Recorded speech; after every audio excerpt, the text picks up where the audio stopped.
The other thing too is like the O2 sensors are in there, but as I'm tightening my O2 sensor, and I'm going to try to keep the camera still, can't just stick the valve on there. So now I'm going to pry this thing off from 2019. So there's and moving around. And then I also saw some coolant leaking on the dyno, which I believe was a couple of videos. I don't know if I'm going to be able to find the video to link it down below. Either way, you can ways are matched up. The top dead center mark. See what I'm.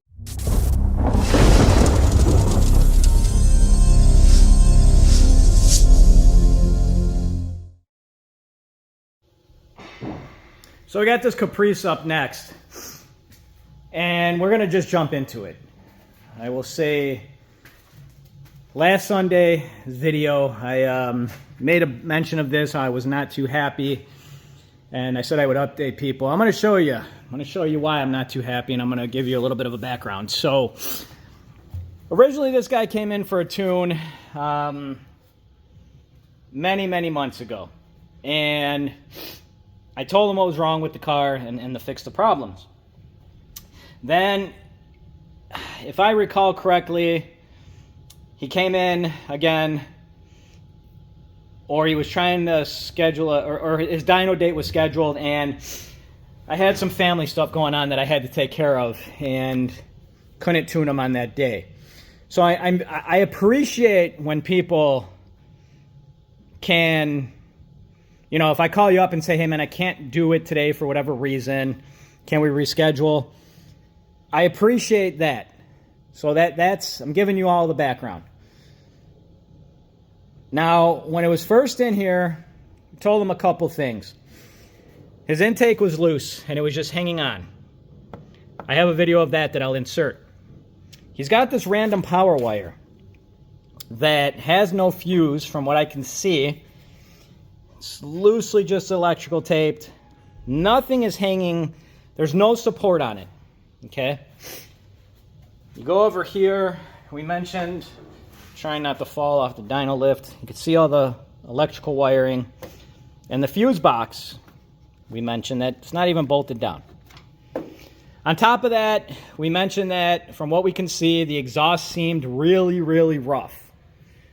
Now, I already got underneath the car and I looked at it, and well, first, let me insert that clip with the intake of how it was just loose. We already took care of it. Then, let me show you exactly what I'm seeing underneath. Now, I will add that I took one spark plug out just to see how they are. They do look fairly new, but they were, at least this one was not only hand tight. This doesn't seem like the standard spark plug that you typically see in these engines. So I don't know.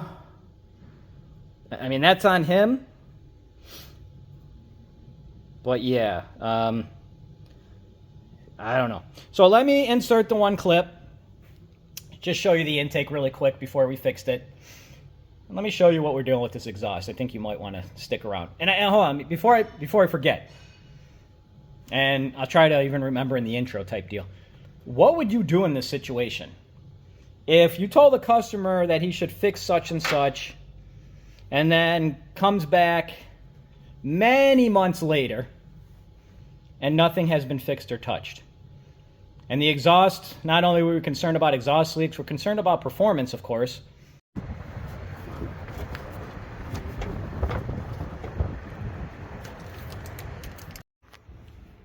So we got it up in the air, and sorry, 1 second, grabbing my light because my battery is too low. But got some big stuff to talk about under here. Number one would be this exhaust, which I'm hoping he knows the condition of this stuff. It's going to be super restrictive. I don't know. There's times where I'm just speechless, and this is one of those. Get around this. There's bends here that are so small, they're crush bends. The welds leave a lot to be desired. I guess the only thing going, well, I was going to say exhaust leaks. The only thing he's got going for him is no exhaust leaks, but I mean, this is going to be after the O2 sensor, but the other thing too is like the O2 sensors are in there, but they're not hooked up to anything, which would be nice to have. This one is hooked up to stuff if I come over here. But once again, too, like, I'm trying to hold my phone correctly so you guys can see what I'm seeing. There's definitely exhaust leaks right there. You can see the black soot. You know, typical oil leaks. That is what it is. You got that. You got the diff that's leaking back here. Some areas are worse than others, but once again, the exhaust, super tiny. It's just gonna absolutely kill any type of performance. And it goes back to a single. So yeah, I mean, the other stuff, the fuel lines, they're kind of just zip tied. Well, it's not kind of, they are. So they do move, and in certain areas, like, very concerned about rubbing. And like I said, if it doesn't leak fuel on the dyno, I mean, that's touching both sides. So if it doesn't leak fuel on the dyno, we're still concerned for, you know, his sake. And as I just moved the zip tie, I mean, look at this, like, just, what do you think this is going to sound like when it's flapping against the drive shaft? Why wouldn't somebody cut that? I don't know. I really don't. Going without saying all the other stuff that I mentioned, you know? So the wiring too, lot to be desired there. You got wiring just here chilling. You got multiple clamps on multiple lines. You got more wiring back here.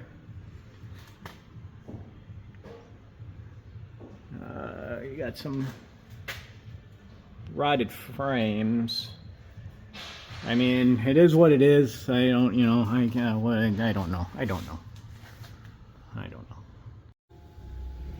Got another issue as well. The tire appears like it's going flat, and can't just stick the valve on there. So now I'm gonna pry this thing off and fill the tire up. But I mean, the tire shouldn't be going flat on the dyno. Like, I don't know. Also looking at the tire, it appears to be from 2019. So there's that.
So this one is a wrap. I decided to stop. Didn't complete the tune. At the same time, got pretty close. Air fuels just started getting really weird at the end. So I'm suspecting that these exhaust leaks are getting worse and worse. I was actually I was waiting for my O2 sensor just to fall out completely. Like I said, that O2 bung, very sketch. I personally believe too this thing is on 87 or lower octane, to say the least. On our dyno waiver, it does ask you what gas is in there, and he put, give me 1 second. So he put 89 octane, but then he also said that there was 93 octane in it, which I don't, seeing how this thing wants to react power-wise and where we're at, I do believe it's on lesser gas.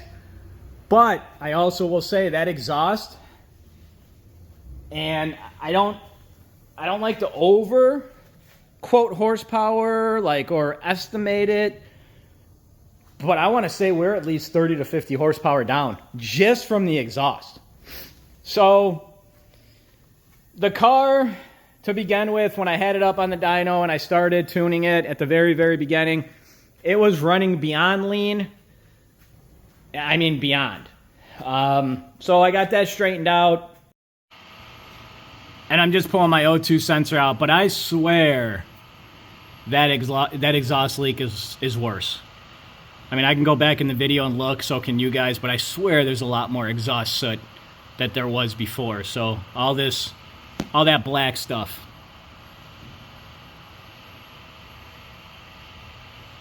It is what it is. And for anybody wondering, this exhaust size, I want to say, is possibly 2-inch.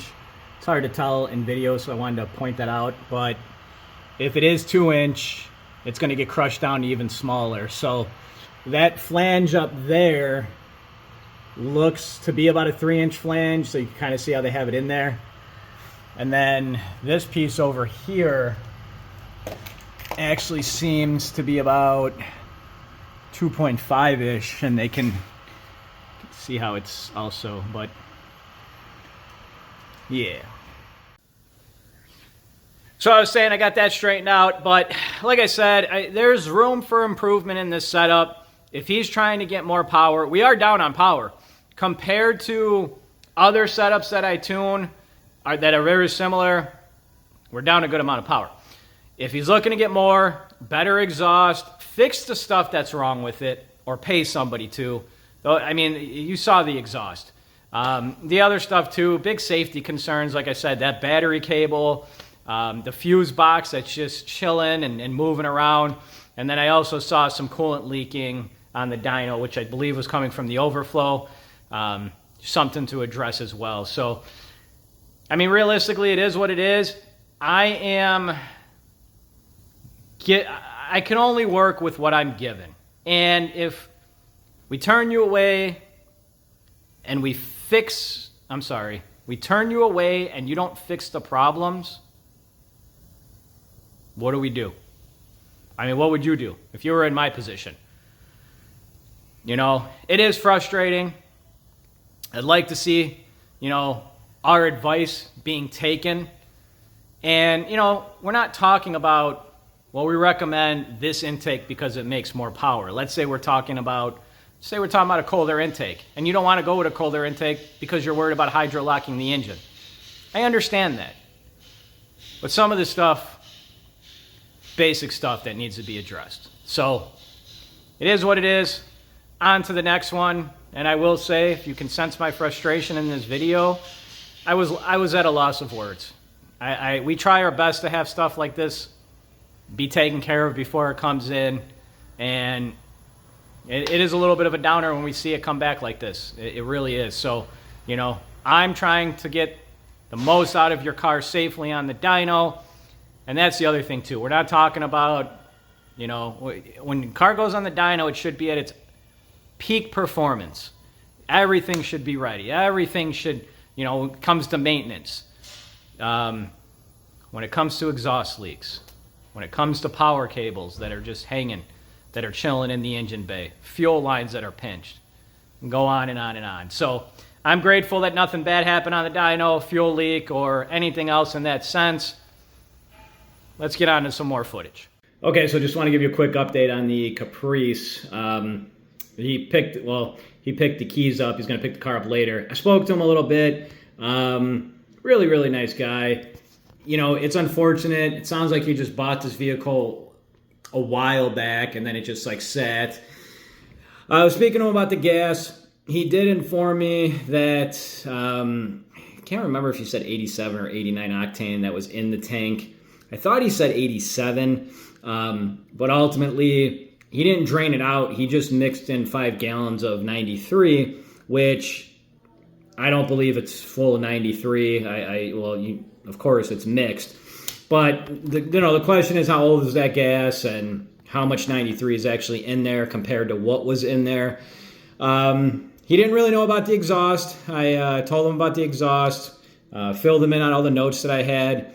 And we talked, we chatted. Like I said, he was a really nice guy. Nothing against him. He said that we actually met about 15 years ago, so that was pretty cool. Besides that, I told him, he could fix the stuff, we could fix the stuff, bring it back, put it on the dyno, and go over everything. So that one's going to be a wrap. So we're standing in front of the J-Swapped Miata. Now, if this is your first time watching, I've been covering this car here and there in the last couple of videos. I don't know if I'm going to be able to find the video to link it down below. Either way, you can go back. But I have been talking about this one because the cam trigger setup needs to be changed in a sense for it to work on Haltech. Now, you can see that we have one cam gear off, but let me show you what we found. And right now the customer is going to speak to the shop that makes the product. Give me a second, let me show you. Okay, so I'm going to show you guys what we got going on here. This is the new cam gear with the trigger pattern setup of how Haltech will like it. There you can see the old cam gear, how it is. Now, when I put these cam gears over each other, it's going to be probably hard to see.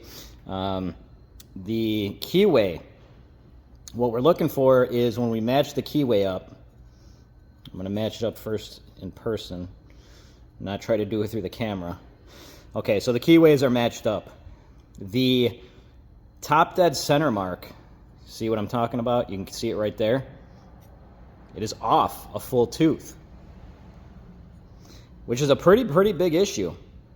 And like I said, if I didn't teach my guys here, and if my guys did not care about their work and their craftsmanship, easily could not have been caught and found. And clearly, like I said, you can see that I'm trying to hold it straight on for you guys. You can see that the mark is off. If you turn it here, where they match, we're looking up here now, so they're matching. You can see that it is off. It's hard to tell on camera, because if I hold it a certain way, you see what I'm saying? So if I angle it, but when I'm doing it here in person, it is definitely off a full tooth. So the customer is going to take it up with the shop. So as I was saying, that's a big deal. I don't want to play the how would the engine run if we installed that cam gear in a sense.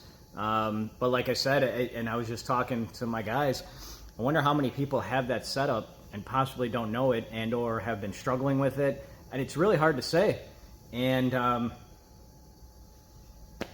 it's just little stuff like that. I really, really, really stand strong on how thorough we are here, the job that we do here. And when we're doing, it's not custom work in a sense where we're making like a turbo manifold, but it still is custom work where it's not something that it's out of the box, and you have to pay attention.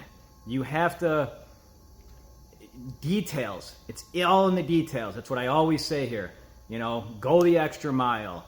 Yeah, it might take a little bit, but it's going to look better. It's going to work better. It's going to perform. It's just everything as a whole. So, as I said, something so minute can cause such a huge issue. And now the other thing too is customer's understanding, but if he had a race to attend or he's whatever, it sets stuff back. And that's why too, like on custom projects, we don't set deadlines. We can maybe give estimates if we do, but as I tell people too, we can give you an estimated time frame, but when stuff like this happens, that time frame's out the window. You know, you're going to get your hopes up thinking that, oh, it's going to be done now. Well, we're going to ultimately, I think, modify the OEM cam gear. But if we were waiting on, let's say, a new cam gear, is the new one that's going to come going to be screwed up? I don't know. So, bunch of stuff, just part of what you normally don't see when running a business and all that fun stuff. And then I will say the car behind me, he's going to pull it off, which is a smart move, in my opinion. We'll give him the list of things that I was mentioning earlier, and we'll go from there.